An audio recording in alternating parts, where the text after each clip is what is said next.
Okay, thank you very much for this game. It was really interesting. So now our panelists are already here. We thank God for their presence, and we're going to go straight into our topic. So they will have 10 minutes, 15 to present, and then after we're going to have time for asking questions.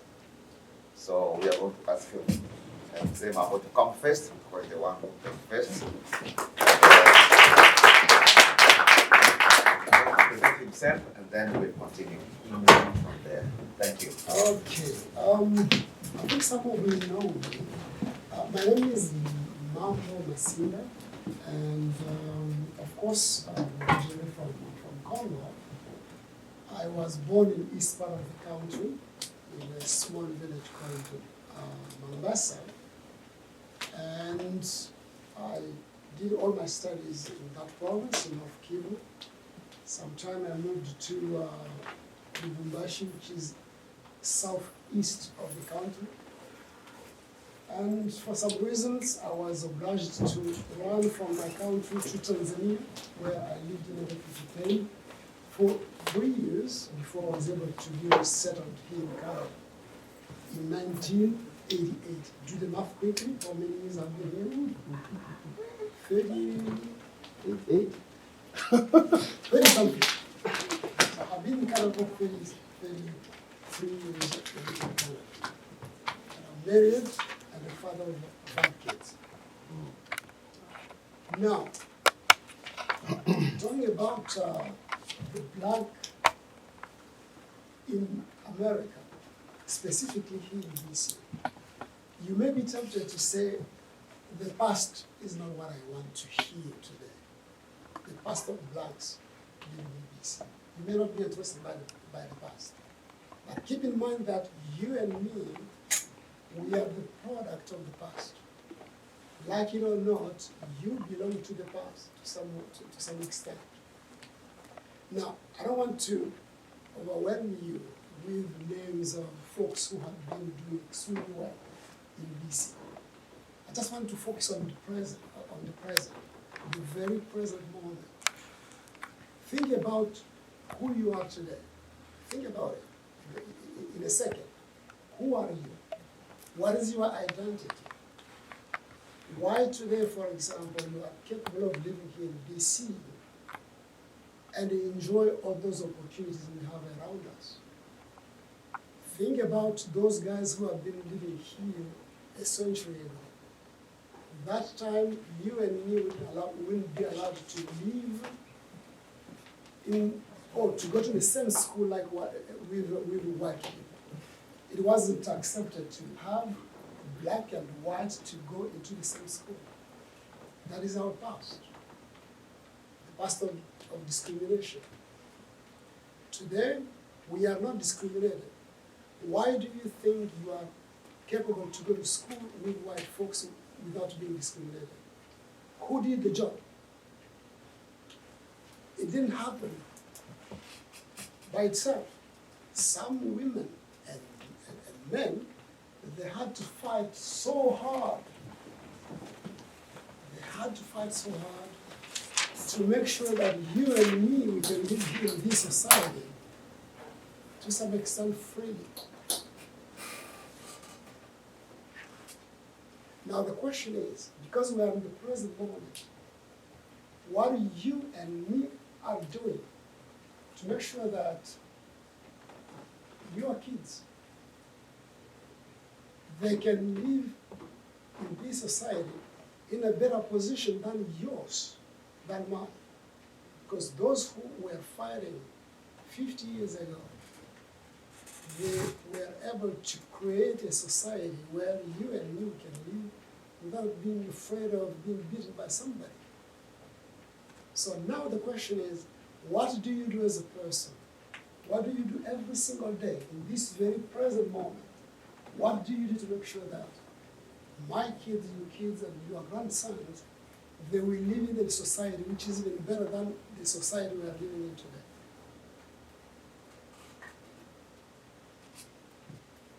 The next question is, do you think it was easy for them when they were fighting, they were engaged into their battles? Do you think the battles they were very, very easy? they were extremely complicated.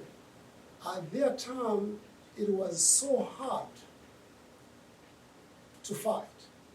What are the fights you and me are engaged in to make sure that the next generations, they live in a better society? Do you think that the battles they went through were much easier than your battles? Maybe no. When comes the time to ask some questions, eventually we'll have to respond to those questions. The other thing is, who do you think should change the society? Who do you think will change the society? Is it someone, not you, but him or her, excluding yourself? Because in many cases, when we talk about change, tendency is to say, yeah, I'm waiting for change, but I want someone else to make the change, not me. If there are some battles to be engaged in, I don't want to be engaged into battles. I want someone else to be engaged into battles. Do you think that is fair?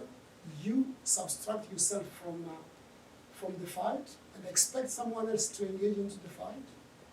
Is that fair? If it is not fair, now, if it is not fair, will you agree with me that from now on, we have to pledge to the idea that from now on, if I haven't been engaged into doing something for my community, which is the black community in BC, if I haven't done anything to improve the life of the black community, what can I do from now on to make sure that I am part of the battle?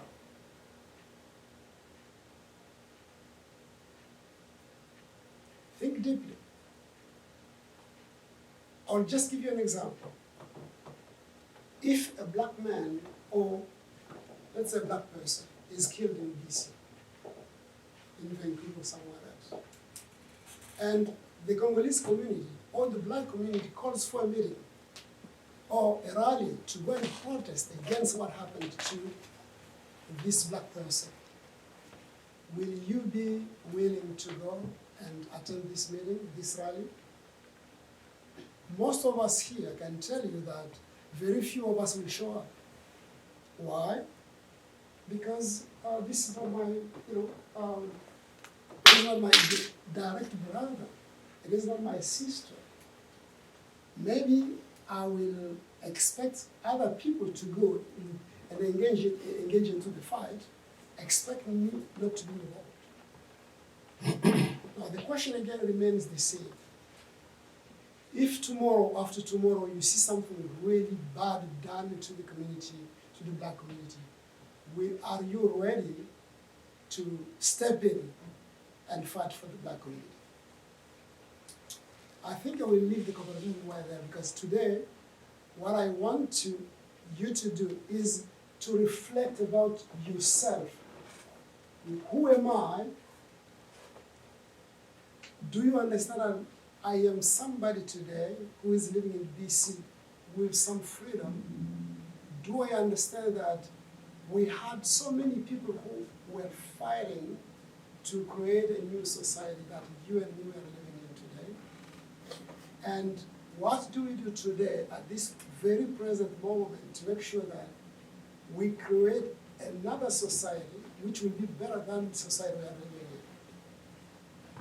I think my conversation will stop right there, and I'm ready to get your questions.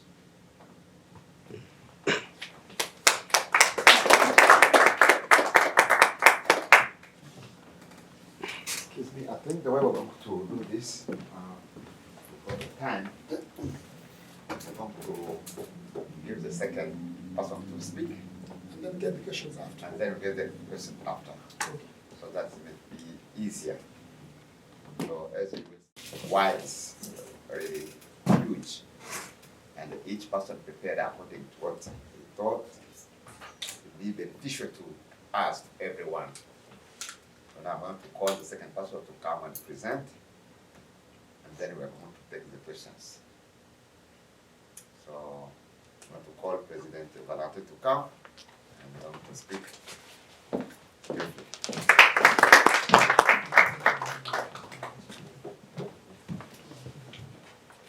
Thank you, Pastor Chapa. My name is Kambale. Kambale means the second son in the culture. And I'm the second after this guy. So we are same father, same mother from Congo. As for my education, I studied, I have 4 university degrees in education, in linguistics, in anthropology, and in theology. So I'm a scholar.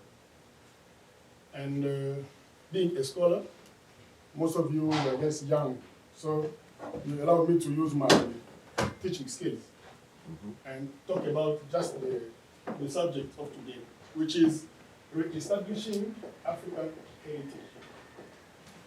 I'll just go on with definition and I'll stop there because we don't have time. In 10 minutes, as the pastor said, this is a wide topic.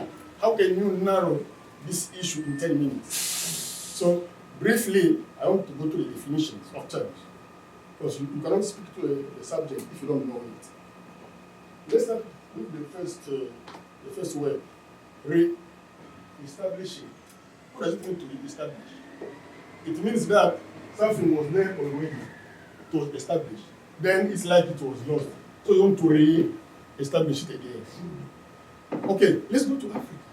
As you know, by readings and by history, Africa is the mother of civilization. That's where the civilization started. That's where science started. Mathematics, geometry, all medicine, everything started in Africa. And the Greek, they came there to study and then brought our civilization. After that, they came back and they destroyed everything. Now they built upon what we had already. And today they say, oh, Thales, oh, Pythagoras. But these guys, they went to Africa, studied in our temples, during the pharaohs. So let's go to the word Africa. What does it mean, Africa? What's the meaning of Africa? Anybody can help me? Yeah, I know it's very hard. Africa comes from a word which means Afarenus Australopithecus. This was a word by archaeologists. They were from Germany. They went to try to find out what's the origin of man, who was the first man. And they find a kind of skeleton, and they call it Afarenus Australopithecus. In French, we say Australopithèque. But Afarenus comes from the word Afar, which is a tribe in Africa. That's where that skeleton was found. So Afar, and Afar is like a tribe, like Babembe, like Banana. That's where it was found. So now, when we say about heritage, heritage is something that it's like they have given it to you by someone, like you inherit the account bank of your dad.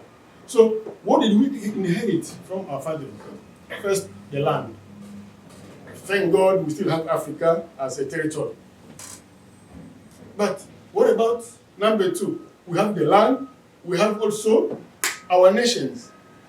Nations is not like Angola or whatever. Nations come from the word, from the Greek ethnos. That's where we find the word ethnology, ethnicity. So in Africa we have different ethnies. And then when the white people came, they divided Africa according to their own interests. And they made countries like Angola, like Nigeria. Before they were done, like individual groups with their language living in their own places. So that one, then we come also, we have the land, we have the I say the nations, and we have now our languages. This is very, very important, and I'm going to even end from there, because I'm going to give you a small story. During the slave trade, what happened is that the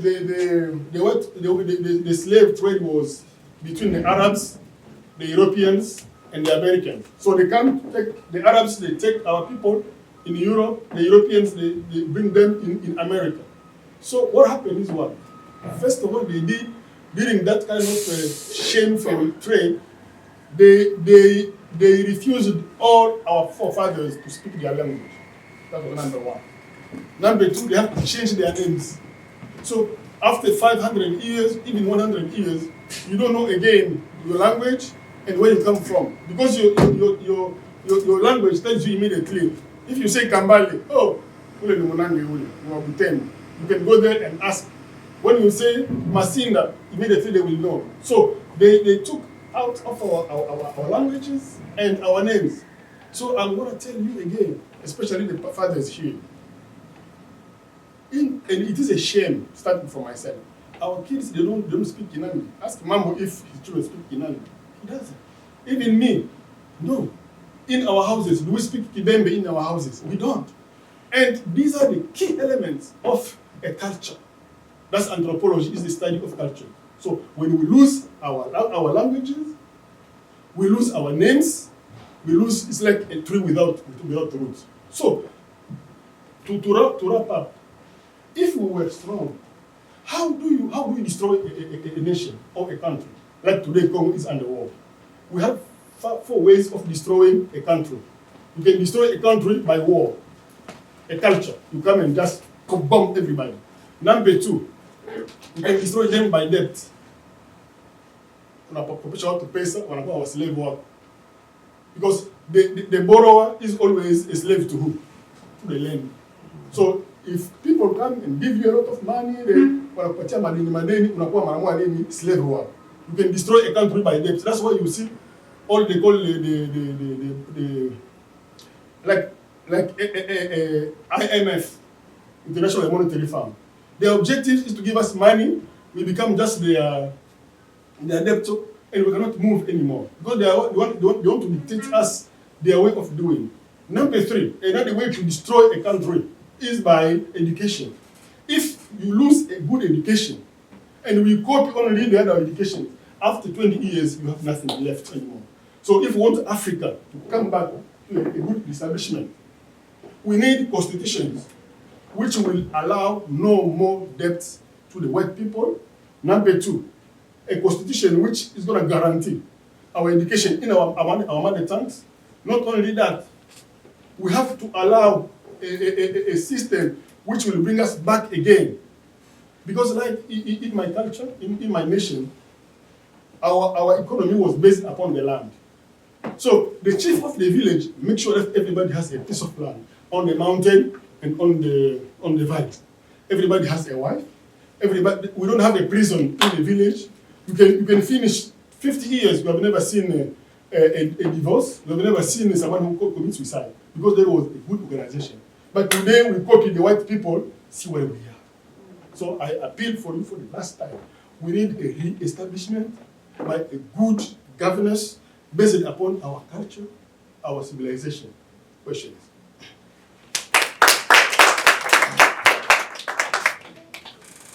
Thank you very much.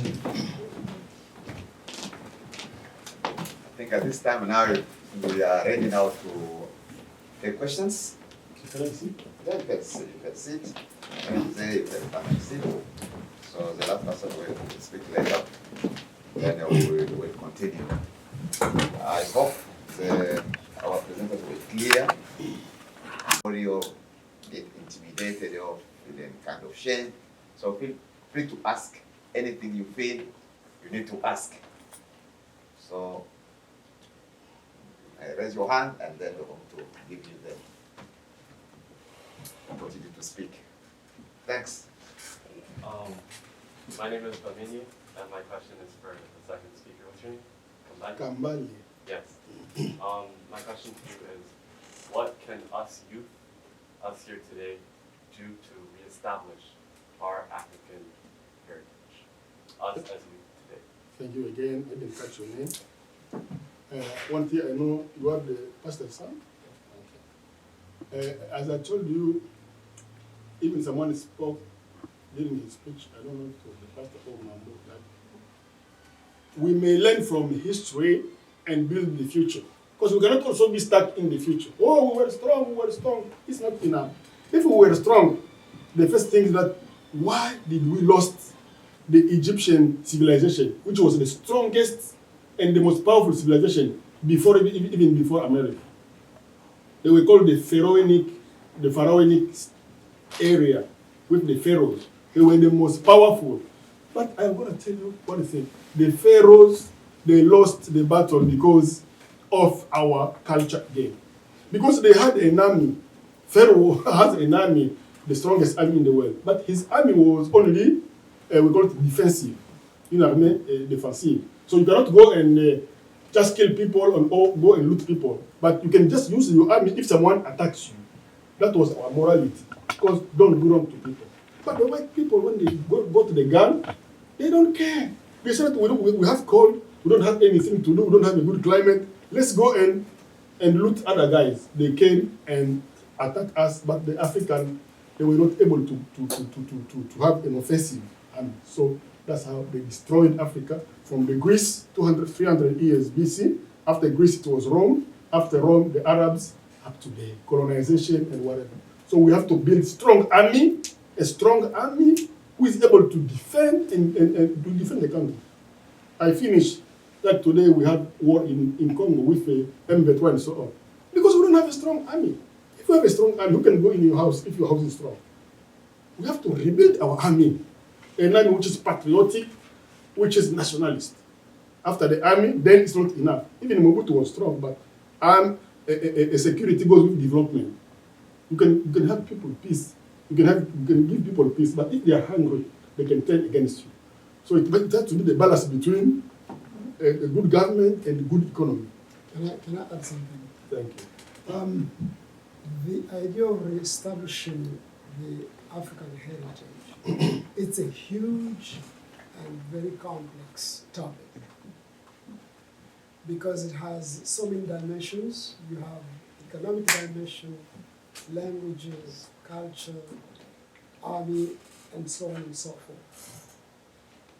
So that is one aspect of the response I can provide here. The second piece is we have the past, which is true. However, we live in a very moment. We live today in BC. I wouldn't prefer to lock you into the past, but advise you to be able to look at the present moment, your present life. Who are you today, and how do you project yourself into the future? Kambale was in fact referring to the idea of how many of you speak our mother tongue, Swahili, Kibembe, or other languages. How many of us? Eventually, parents like us, when we were asking you to learn some Kibembe, you were like, oh my God, what are you talking about? Do you want me to learn Kibembe while I'm living in BC? It's like a little bit a tough thing to achieve because kids don't understand the importance of learning a language, their mother tongue, because they don't hear anybody in the community speaking Kibembe. We can't blame them because it's a reality. They are right. It's a reality. How can you survive with Kibembe here in BC? It may not be a very critical skill that you can use to be able to survive in BC. But on the other side, it is part of who you are, your heritage. So you can see it's not an easy thing to achieve. It's not easy to achieve. Excuse me, can I interject? I'm right, but let me just finish by saying this. What we have to do is to find a balance between the past and understanding what we can do today to make sure that we continue creating a society where black people can live freely and successfully. I don't fully agree with Mambo, even though he's my brother. I'm not joking. Because when you see other communities like the Chinese, they are in Canada. But they have their Chinese schools. They have their Chinese languages. They go to school when the child already knows the Chinese language. The Hebrew, the Italian, they are doing the same. Even the Banyarwanda, they do the same.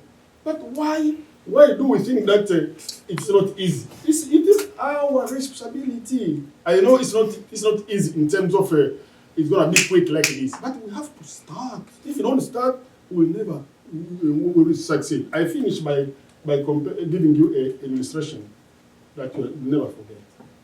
In the history of humanity, in this planet Earth, there is no country, if you study history, which has lost his land for 2,000 years and then again reestablish it and regain it. And you know the history of Israel.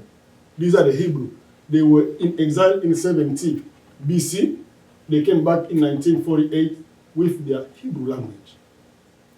Why? Because they kept their culture. It is possible. We can do it. The Chinese are doing it. The Indians, why not us? Do you get what I'm saying? Thank you. So, you see, this is the role of the school in the house. Before you go to school, you start in your home. So your parents are the first responsible of your education. And the school completes what the parents give you. Not only that, at home, you can be told, at school, your own experience, the friends, they can tell you. But I can tell you that now we have a result. We have resources. Les ressources, nous les avons. Les livres. For instance, if you study anthropology of Africa, we have the father of the Egyptology, which is the history of Egypt. His name is called Cheikh Anta Diop. He died, unfortunately, in 1986. But after he died, his work was continued by other people, like Joseph Kizerbo.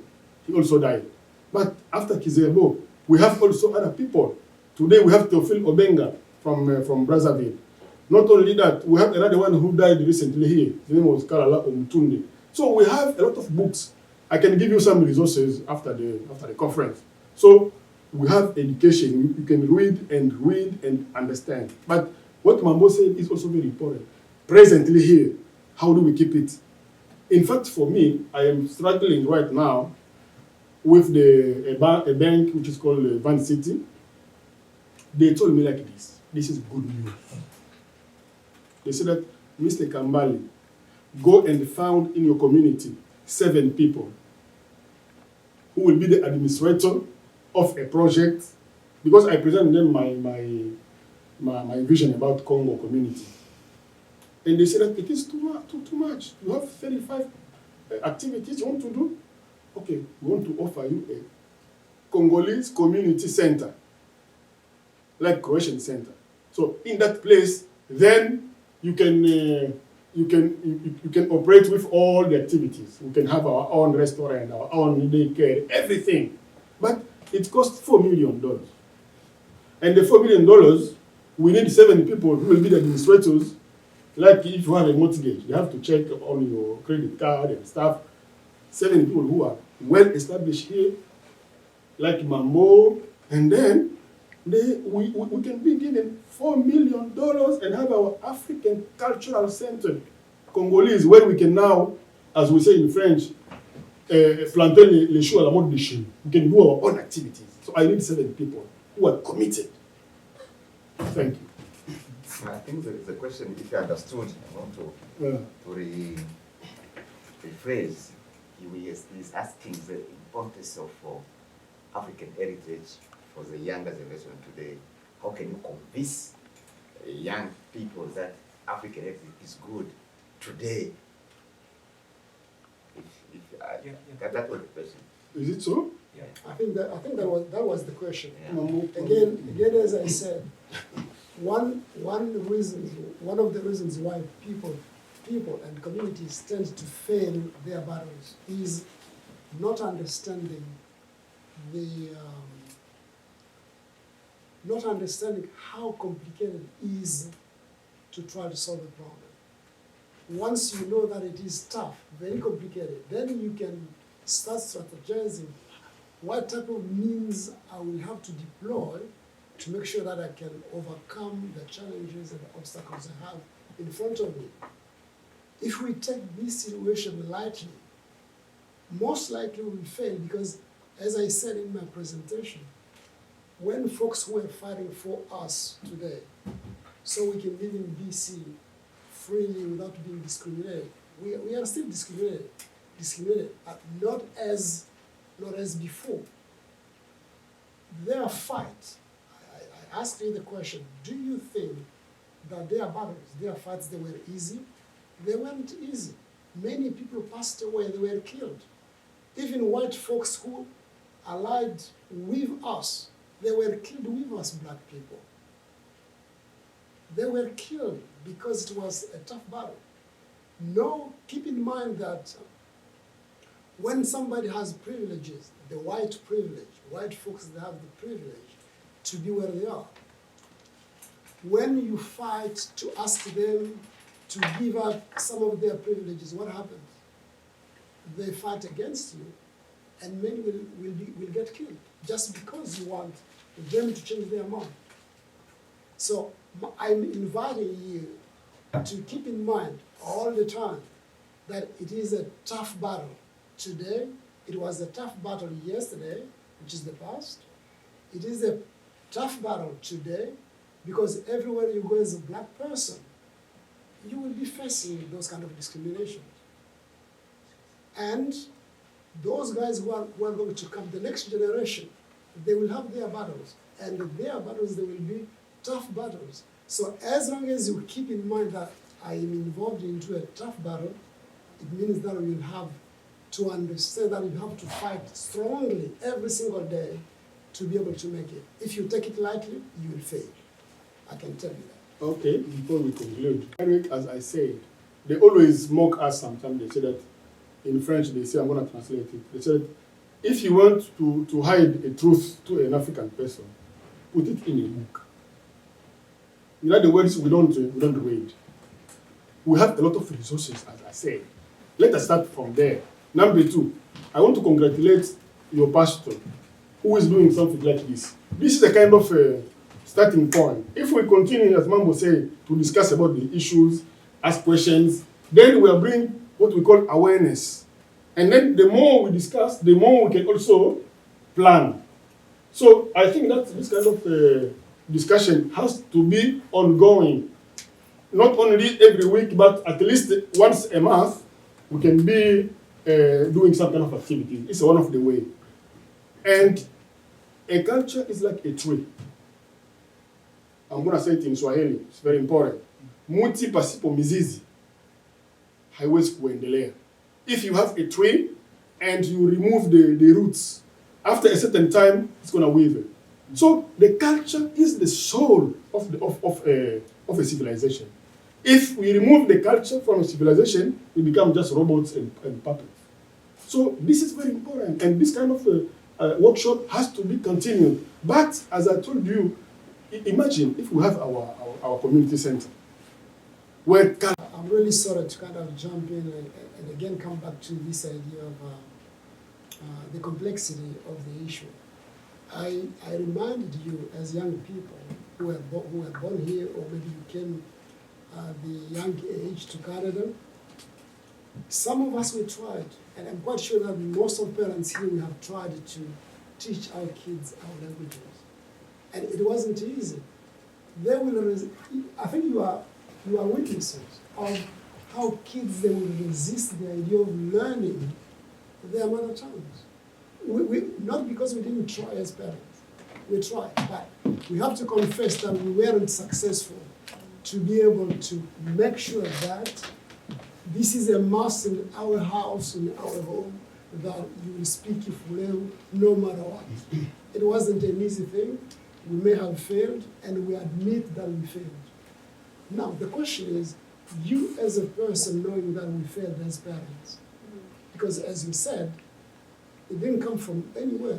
It is our responsibility as parents who weren't able to assert enough that we have to learn those languages. Now the question is, because we are in the present, what will you do when you get married, you get your kids?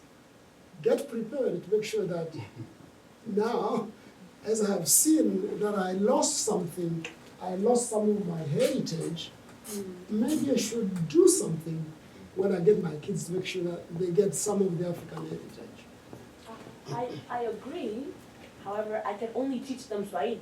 Yeah. Which is good. It's already something. Which goes down to, the partner I choose and all that good stuff. Mm-hmm. But my roots goes back to, to Kifulero. Like that is the roots that are missing, and I can't pass that down. And when language isn't passed down, it dies. Exactly.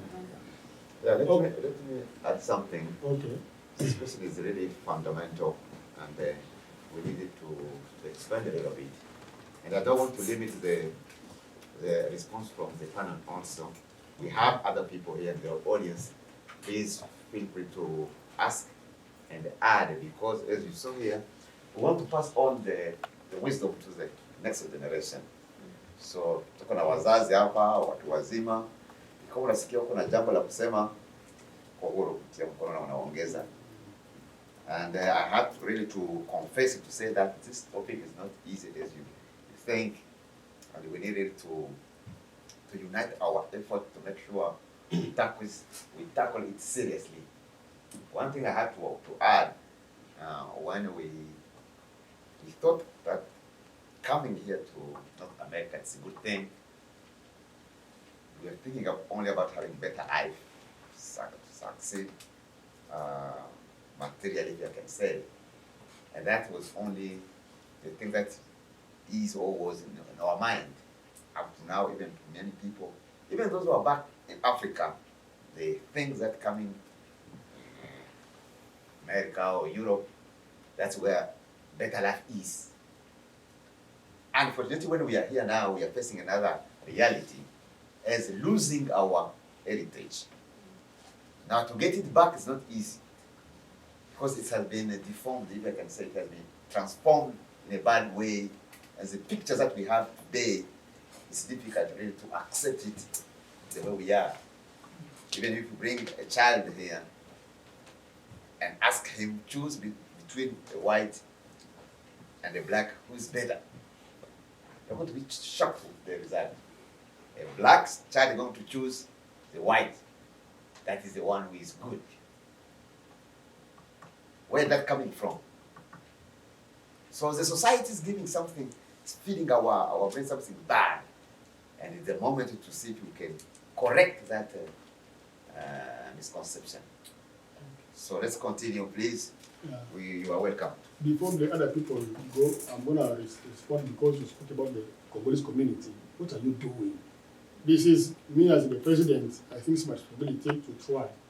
But I'm not the first president. This community has been here since 1992.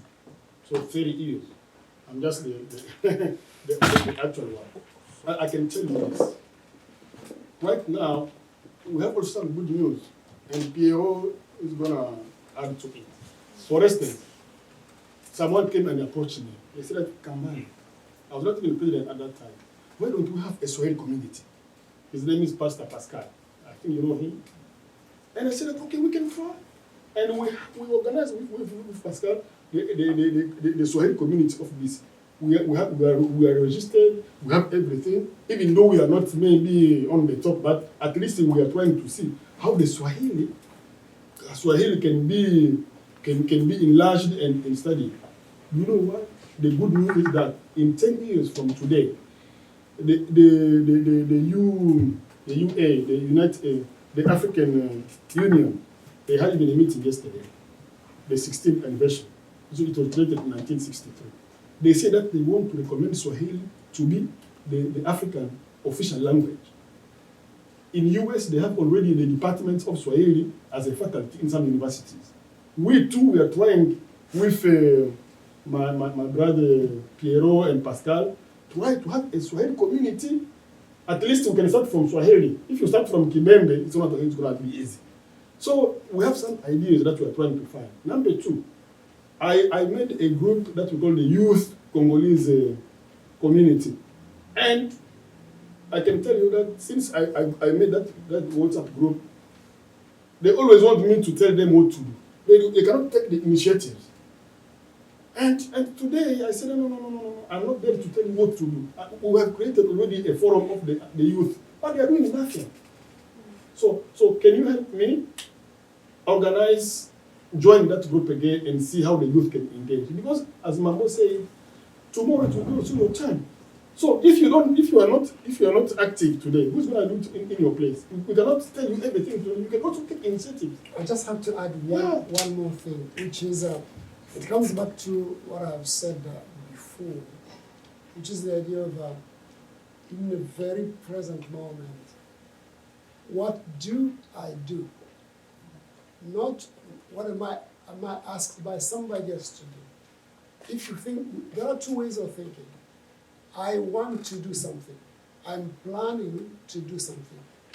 Or I just wait until somebody else tells me what to do. So we have to change our mentality and say, this is our Congolese community, this is our black community. What am I going to do to help my black community to move forward? That should be the initiative. Don't wait somebody else to tell you what to do. Take the initiative, and you will see that the community will grow so fast. Yeah. Imagine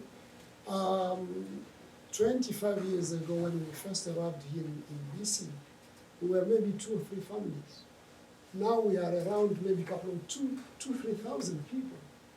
If we were to stand up, or imagine the number of young people, young Congolese people we have in this community, if they were to stand up and decide to do something for the Congolese community, this will be a bright community and will do so much to the extent that it will be surprised. But where are those Congolese youth who can stand up and say, I am ready to step up and do something? How many of them? So don't all the time blame old folks like us. We have tried, and we have to agree that we tried, and we haven't been successful enough to make our community a strong one. But it is your time. As I said, it is your time, and it is not going to be easy. It will be a tough battle, but take it and move it forward. Okay. Thank you, Master. So we're going to do one thing. Heritage is the legacy given to us by our forefathers from Africa, and this legacy is the land, which is the mother of everything.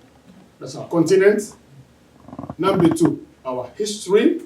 Number 3, our nations, our culture, our values, and also our educational system.